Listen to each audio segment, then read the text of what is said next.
Hey there, my name is Gary, at BlackBull101 on Twitter, if you felt like following. I usually cover the most screwed up shit that I can get my hands on, but today I'm going to do a little bit more like base articles, just to kind of get another perspective out there. So, first one just came out today. I was in the middle of reading it and it's like, I gotta read this one out loud. Obviously, this is by Thomas Sowell, Socialist or Fascist. I'll read this one second. And this was obviously on Drudge Report. I only go to drudgereport.com. And I switch between going to drudgereport.com first or infowars.com first. It's like, which one am I going to go to first? Usually drudgereport.com. But gotta love infowars.com. The only other one, the only other one for me. Anyway, so I wanted to read the first one. It was a Market Watch article. Obviously never even heard of Market Watch until Drudge Report points to it. Let's just be honest. So you got In Praise of Donald Trump. It was written a couple months ago, January 29th. It's about late March now, 24th, Good Friday. Happy Good Friday. Be sure to eat your fish. Alrighty. So, it's by Brett Arends. So, if you're a hardcore, if you were GOP, you might not like this article to start off with. But it's in a liberal mindset. It's his perspective. It's an opinion piece. You know what I mean? But let's get I liked what he had to say, all in all. Even though he's not exactly a Trump supporter. Yeah, that's not a bad idea. There are some positive things he's brought to the campaign that no one else has. Donald Trump has broken all the boring and stifling rules of modern politics. I'm not going to vote for Donald Trump, and I don't happen to know anyone who is. I think he's run a presidential campaign that has been reprehensible on a number of levels. I think his lead in the Republican race is a lot more vulnerable than conventional wisdom suggests. So this is Brett Arends, so whatever you think about that little intro. And I think his decision to skip Thursday night's Republican debate is foolish and needless gamble that may yet hurt him. So he's very critical at the beginning, but it gets better, trust me. But for all, let me break every taboo in polite society and offer some selective praise for Donald Trump and his presidential campaign. Yes, he's short-fingered vulgarian. He's a short-fingered vulgarian. Was he the first one to mention the short finger? Anyway. And yes, he's appealed to the lowest factors in American politics. But he has also introduced 5 issues into the mainstream political debate that weren't there before. That should have been there, and which, thanks only to him, are there now. Number 1, offshoring. Trump is the first serious presidential candidate in a generation to understand that a free trade agreement with overseas slave labor is a pact with the devil. Oh yeah, free trade in quotation marks. He wants to slap tariffs on imports from China, possibly elsewhere. He may be right. He is certainly right to raise the issues involved, and he is the only major candidate who does. So in business school, you'll learn tariffs are a reality, and if you're a free market, you're against tariffs, but if it's not exactly the most, the trade is incredibly unequal. If this was like just starting out, I don't know. Anyway, we're getting into this. Read Donald Trump is right, says one brave economist. That's another article. Contrary to what conventional wisdom likes to pretend, he may be right. He's certainly right to raise the issues involved, and he's the only major candidate who does. Okay, so contrary to what conventional wisdom likes to pretend, the arguments over free trade and protectionism are not simple. There are strong points on both sides. Without protection, there would never have been a U.S. Steel X plus 6.33%, or Boeing BA negative 0.5%, 6%. This is the daily stock market. So steel went up and Boeing just happened to have gone down 0.5 percentage point. So second page, continuing. As you can tell, I'd like to do it all long drawn and give my little commentary in there. So anyway, continuing on. Everyone else still pretends that our free trade agreements with developing countries are a one-way bet. They aren't. Millions of American workers have been thrown out of work, and employers have used those agreements to undo a century's labor and environmental laws. Once again, it's okay to employ children in factories, work people till they die, and dump all the toxic waste in the river, so long as you do it in poor countries overseas. How can civilized employers compete against that? They can't. But until this campaign, everyone was pretending they could. Number 2, scab labor. Yes, Donald Trump's campaign against illegal immigration has pandered to terrible xenophobia. But there's more involved. Illegal immigration has been cynically used by many wealthy Americans to bring in low-wage scab labor and drive down the wages of lower-skilled American workers. You think Mitt Romney had Guatemalans mowing his lawn in Massachusetts as a cultural outreach program? They work cheap. As people probably say in the country clubs, if you can't send the job to the third world, bring the third world to the job. I'm a huge supporter of immigration. My parents were immigrants, but our current policies are insane and upside down. We have allowed the unregulated and unsafe importation of low-wage scab labor, while blocking safe, regulated, and skilled immigration. Yeah, who needs that safe, regulated, and skilled immigration, right? Let them all come here. And anyone who said a peep has been called a racist. Trump has put this issue on the map, quite right too.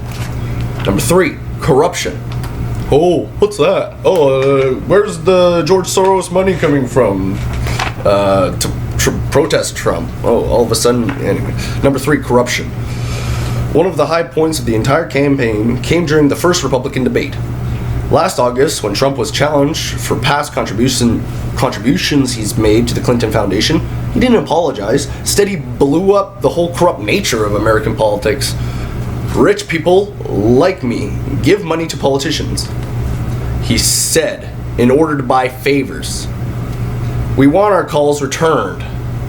We want our interests heard. We want preferential access. We want politicians to come to our daughters' weddings. And we get it. It's just business. We all know that we have the best political system money can buy. And it's a huge leap forward to have an oligarch actually admitted on national TV during a presidential debate. Ever since the farcical Citizens United Supreme Court ruling turned the USA into the USA,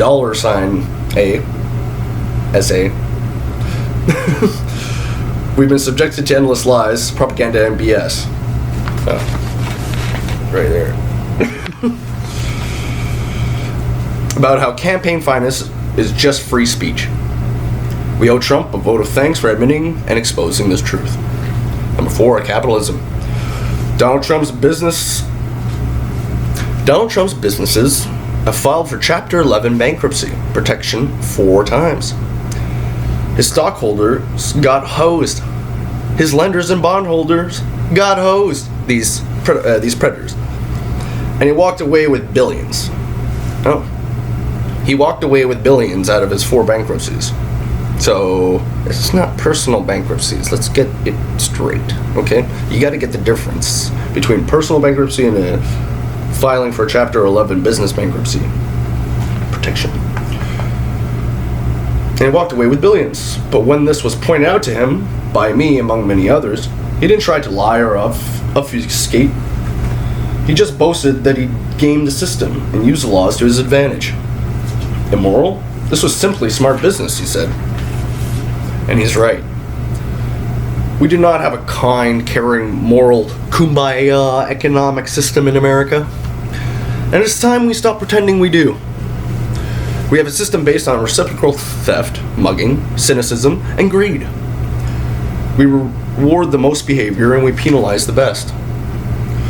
And at last, we have a Republican presidential candidate who admits it. Kudos. Number 5, spin. The best thing about Donald Trump's campaign has simply been the way he has broken all the boring and stifling rules of modern politics. No, he doesn't listen to consultants. No, he doesn't follow focus groups. No, he isn't mealy-mouthed. No, he doesn't tailor each message to a micro group, so he doesn't walk back controversial remarks. No, he doesn't waste time apologizing for gaffes. And no, he doesn't pretend that every single remark made on the campaign trail needs to be taken literally and analyzed like we're back in high school literature class discussing the metaphysical poets. Thank heavens for that. Whatever else he's done, Trump has helped to return our political campaigns to what we were supposed to be: loose, free-flowing, and robust debates, where people said what they thought, and where if you weren't being booed by somebody, you weren't doing your job. Love him or hate him, at least give him credit for that. So I'm gonna just do this in one video. I'm gonna write, fuck it, I have time. Socialist or Fascist? Thomas Sowell. On townhall.com. Townhall.com. Where your opinion counts. It bothers me a little conservatives call Barack Obama a socialist. He certainly is an enemy of the free market and wants politicians and bureaucrats to make the fundamentalist decisions about the economy. But that does not mean that he wants government ownership and the means of production.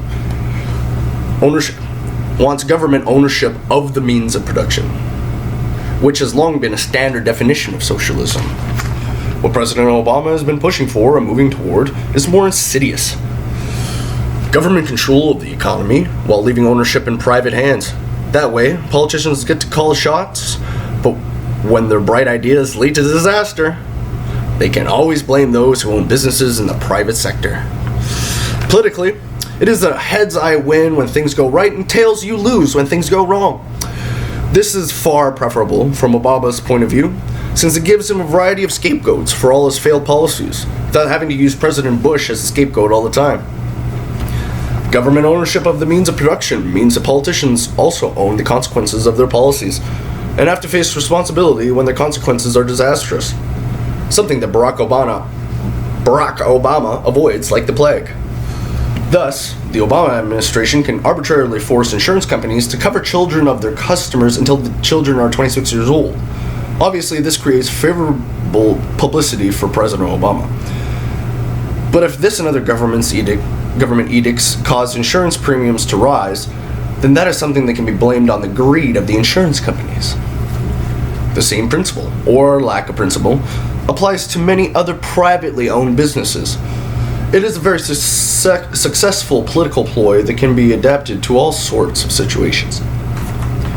One of the reasons why both pro-Obama and anti-Obama observers may be reluctant to see him as fascist is that both tend to accept the prevailing notion that fascism is on the political right, while it is obvious that Obama is on the political left.